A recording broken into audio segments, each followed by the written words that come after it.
Hi there, my name is Phil Pallen. This is Personal Branding Day, and I'm so excited to share with you my branding process. Get ready for this presentation. You're going to learn exactly how I build brands for celebrities, experts, startups, entrepreneurs, and you'll be able to apply this to building your brand. Are you ready? Let's do it. Okay, let's jump right into it. Before I get started, I do want to apologize for any sounds that happen throughout this presentation. They're doing construction right outside the window, so in case you hear anything funky, that's what it is. As I mentioned, my name is Phil Pallen. I am a brand strategist based in Los Angeles, where my agency is based, called Phil Pallen Collective. I, as I said, am based on the West Coast, based in LA, but also work on the East Coast as well as Europe. I split my time between these three locations, so at any time during the year, you will find me in one of these three places. Now, some of the material that I'll be covering today, you may have questions about, so I encourage you to send me a tweet at Phil Pallen. If there's anything that you're not 100% sure about, I can definitely send you a tweet back, and that's usually the easiest place to find me. So let's talk about your personal brand. That's the topic for today. I say this at least 10 times a day, but when you're building your online brand, here's how you need to approach it. I really believe the best online branding is when we replicate the in-person experience as closely as possible. So I'll say that again. When we're building your personal brand, we want to replicate the in-person experience as closely as possible to build a true sense of what you're all about online. Now, in order to do that, you need to be aware of what it is you're selling. This is going to vary from person to person. So some of you are selling a product. Some of you are positioning your brands to sell a service. Some, it combines both. At the end of the day, you always have to be aware that you, even if it's a product or a service, you are still a big part of the sales process. Your personality and what you bring to the table that's unique is really an important factor to consider, especially when we're executing your personal brand across online mediums like social media, where your personality becomes a key element of the sales process. So that's something I focus on a lot when I'm talking about personal branding. And I even actually created a scale so that you can measure this and think about this in a unique way for you. So I believe that people are made up of two elements: personality and content. So here you'll see I have content represented as a little icon on the left, and personality represented by the star as a little icon on the right. You fall somewhere between these two elements, content and personality. So take a moment to think about where you would fall. And in the meantime, I'll give you some examples. I don't know where in the world you're watching from, but certainly based in the US, I can give you two recent examples of people that skew more to personality and people that skew more to content. So if we address content first, you'll find a lot of newscasters or reporters are more content driven. They base their brand on delivering content, delivering news, where personality takes a back seat. This is how they build their brand and what they become known for. Whereas on the other side of the scale, talking about personality, comedians, entertainers. These are examples of people that have launched their career solely based on personality. Content is usually it takes a backseat in terms of what they're actually talking about. People are usually more engaged with how they're delivering it as opposed to what they're delivering. So something to think about where you fall on this scale. That's an important thing to know as you're crafting your personal brand and becoming more self-aware of what you're all about. I wanted to give you an example as we start to talk about building a visual brand. I focus a lot on this. My work as a brand strategist merges two worlds: branding, so the visuals associated with that as well as the positioning, and promoting your brand using intelligent social media strategy. Typically, my clients come to me and are looking for a lean way to promote their brands. And so I thought that I would give you an example of how to use visuals to differentiate your brand from the competition. I always say rise above the noise. That's our goal online, is to stand out from the crowd, stand out from everyone else that is doing something that is safe or mediocre. Let's take a recent example of a dental office that I branded in the States. So what you might expect when dentist comes to mind are some of these visuals that I just pulled from online. Right? These are obviously more stock photo style photos that, if you ask my opinion, I think are really, really boring. So I definitely, when rebranding a dental office, I didn't want to go for any of these options because to me, they're boring. Instead, so here's the client that I'm working with. This is their old website, okay? Just to be clear, this is not the one that I redesigned. This is what they came to me with. And I didn't like a lot of elements of this. I really hated the diamonds. I did enjoy that they had people visible on the site. So that was a unique element that I wanted to build into my branding process for this client. That was the logo that they gave me to work with. And I thought that by simplifying it, we would have a lot more of an effective branding strategy, hitting people with a positive first impression right from the start. So I simplified it. You can see the before and the after here. I then wanted to replace the photos that we had of the dentists that are obviously the focus of the dental practice. I wanted to replace these photos that were on the website because, to be totally honest, they weren't exactly that flattering. So photos are a very big step in the process of building a brand. Typically, even before I'll start a website project or designing social media profiles, I'll send clients to go do brand new photos. And that's exactly what I did here. So this is the new and improved shots of the dentists that you'll see. Definitely a big improvement. I also was curious about the space. It's not often that I come across a dental office that looked really cool. I was just looking at some iPhone shots and realized that I should actually get a photographer in there to not only photograph the dentists and the dental team, but also the space, because it was something that was unique to this brand. So here you go. You're looking at some visuals of the actual space. This is the sign out front of the office. That's the office. And here's what it looked like on the inside. Again, really unique and really cool. So I thought that that was something that I would photograph for the site. Here's the team. And here's the website that we ended up going with. So obviously very visual driven. Nice, clean navigation.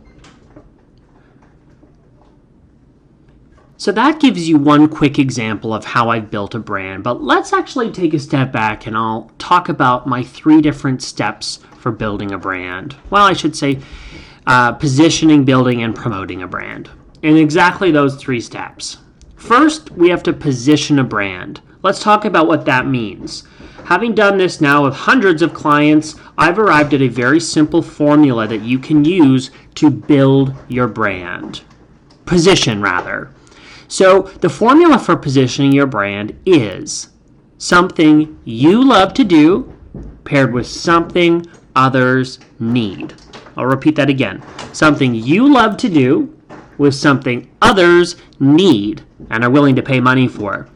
Once you give that some serious thought, and by the way, no one can just assign you a brand. You have to arrive at it on your own, because in order for it to be sustainable, it's something that you have to love doing and something you're willing to work at every single day in order to be successful. So once again, the formula for positioning your brand, something you love to do with something others need. Once you've positioned your brand, then you get to build something to show for it. A lot of times people will come to me either with an idea for a brand where we help them position it, or they come to me with a brand that already exists and maybe needs some renovating. They may go right to this second process, which is the build, similar to the example I just showed you with visuals, so photography is usually the first step in this process. Once I have photography, I can start creating the brand, the framework, the foundation, if you will, which includes a website, social media profiles, as well as a brand identity. So not just a logo, but some of the other intricate elements people often forget when they're building the identity for their brand. That example's coming up here in a few slides. Once we've built the brand, then we get to promote it. So I'll talk about that in just a bit, but let's focus on the build. I talked a little bit about photography. I am not a big fan of photos where the subject is just against a plain white background, as you see in this example. Once I met this client, his name is Chandresh, I found him to be really interesting. He had a great personality, and I didn't get any of that from the photos that he had. So I sent him to go do brand new photos that were cooler, slicker, more visual, and gave me a better sense of what he's all about. Here are just a few from that shoot, which we've now incorporated on his website, his social media profiles. And then, of course, it was time to tackle his brand identity. So we started to sketch. Where would we get inspiration from? By the way, he's a spiritual advisor, so he travels around the world, works with clients, and does workshops all around the world in this industry and field.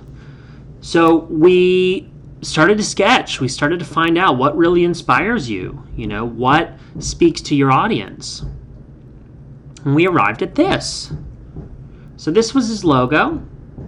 Here are the additional logo compositions. So I often suggest, rather than just having one single logo, have additional compositions. That becomes really, really valuable depending on the medium that you need to implement. So it could be web, could be print.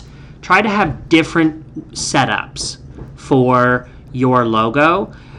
For example, the one on the bottom right we use as an embosser on all of his stationery. The one on the bottom left makes for a great email signature. So that gives you a few examples of how different logo compositions can really help when it comes to building that brand consistency across web and print. This shows you in detail where we were inspired to choose the colors for his brand. Some of the texture elements that inspired the colors. And of course, we want to select complementary typography that we keep consistent with his logo, but also throughout his website and all of his print and web material. This is one unique element to my branding process. When I'm chatting with a client and trying to figure out how to position them, I often zone in on a few elements that make them unique. So rather than just branding with a logo, I often want to sub-brand entities or unique elements of that person's business. So in this case, similar to my own, we branded two things. We branded his services.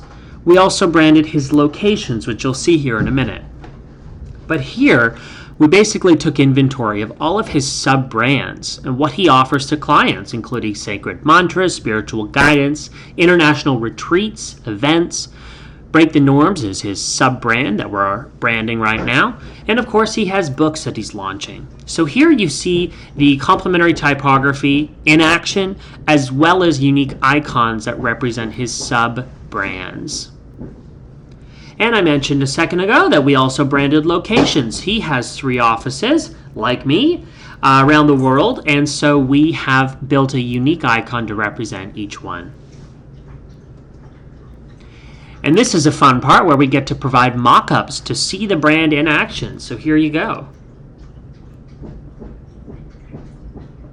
So that gives you an example of my brand identity creation process, which I think is awesome in terms of giving you lots of elements to work with and framework to stick by moving forward, so your brand has that kind of consistency that will reinforce the value inherent with it. So we're revisiting the 3 different steps, which I hope you all memorized by now: position, build. We're in the final stage now that we'll discuss, which is promote.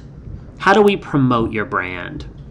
Well, you want to make sure your profiles look awesome, which is something you should address in the build stage, you also want to make sure the content that you're creating and sharing is something that others are going to be inclined to share. Now, social media is often the leanest way that we can promote your brand. So I encourage all of you to really optimize your presence on social media.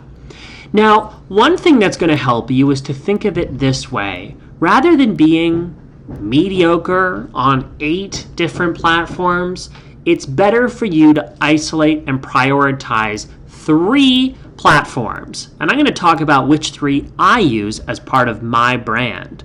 So again, rather than being mediocre on 8 to 10 different platforms, it's better to be a rock star on 3. For me, those 3 platforms are Twitter, Pinterest, and Instagram, in that order. Twitter is my number 1 platform, and in fact, I believe it should be everyone's number 1 platform. I actually wrote a book about this called Shut Up and Tweet, because Twitter is the only social media platform where you can access a targeted audience for free. It's a space where networking is encouraged, unlike platforms like Facebook, where it's really a network just to keep in touch with your close friends and family. Twitter, if you're not already on that bandwagon, you have got to get on it. It's an amazing platform to share your knowledge. Now, that's a topic for another day, and if it's something you want to learn more about, definitely hit up my YouTube channel where I have videos about the kinds of tweets that you should be sharing. Let me talk about Instagram next, because I have a specific example I want to share to do with Pinterest. Instagram is a great social media platform, especially spanning across many different demographics, whereas Facebook is quickly becoming more favored by older crowds now. Kids are too cool to be on Facebook. Instagram is enjoyed by all different ages because it's simple and it's visual. For many of my clients on television that are experts, they find Instagram to be most useful when they're showing a behind-the-scenes look. To keep content unique on Instagram is important. If you're just putting stuff where, content that people can find in other places, it's not as valuable. But definitely for Instagram, a behind-the-scenes look is really beneficial. People love that. They love to see behind the scenes, what you're up to, kind of like they follow you around and get a unique perspective. Pinterest is another visual platform like Instagram, but more of an organizational tool. Pinterest has been one of the best platforms for me to grow and build a captive audience. I'll show you an example. Here's a quick look at my Pinterest. Now keep in mind, this is a screenshot I took, a few months ago. I had 5,400 followers here, and I'm almost, by the end of August of 2015, I will be at 10,000. So you'll see, in January, I started with 800 followers, and I was pinning all kinds of things. I decided that maybe I should take my own advice, and I revamped my Pinterest to focus on just resources for creative branding. People often ask me, Phil, what's a good brand? What's a good logo? What's a good website? Now, I'm using Pinterest to document this for me, so this becomes a powerful resource when I go to build a brand, but it also becomes a powerful resource for you or for anyone else that wants to get inspired when it comes to designing their brand. So going back to our 3 priority platforms, you need to choose which 3 are going to be awesome for you. Now I'm going to give you one more example of a brand revamp. I know people love visuals, so I'll give you one more client example to give you an idea of my unique branding process that will hopefully inspire you. Here is a screenshot of a client of mine named Judy Stakey. This was her old website. To me, when I met her in real life, she was so much better than her website illustrated, and so that was a huge opportunity to make change. That's a photo of Judy. What I had her do was take inventory of all the elements from her day-to-day that contribute to her creative process. That was something, given her work as a songwriter coach, music industry veteran, Judy in her career has discovered some of the biggest pop artists and now has a school where she teaches songwriters and has a book called the Songwriter Survival Guide to help songwriters break into the industry. So I had her take inventory. I wanted to see her office. That was her chalkboard where people would write inspiring things. I even had her write her signature. Show me how you sign your name. All of this gives me inspiration for the rebrand, which you'll see here. So again, you guys now understand how important photos are to my creative process. They inspire everything else. Here's a look at her website, which, by the way, you can go take a look at. It's judystakey.com. And here's a look at her Twitter profile. By the way, having a really beautiful social media profile and presence and active Twitter strategy, Judy's grown from 600 followers to now over 30,000. So that gives you a little glimpse into my world in terms of how I approach the branding process. As you participate in Personal Branding Day, I hope that you get lots of inspiration and information that you can execute right away. Throughout this talk, I talked a little bit about Twitter. I wanted to share with you my book, Shut Up and Tweet, which has more resources and more specific framework on how to really use Twitter to grow your brand. This book, by the way, is available on Amazon in both hard copy and the Kindle version, and I've also recorded it myself on audible.com as an audiobook. Remember, you can always hit me up on Twitter at Phil Pallen if you have any questions, or feel free to share anything you've learned. I'd love to hear from you and keep the conversation going. And that right there wraps it up for me. I hope you've enjoyed my presentation, and I hope you enjoy the other presentations. And thank you for joining me for Personal Branding Day.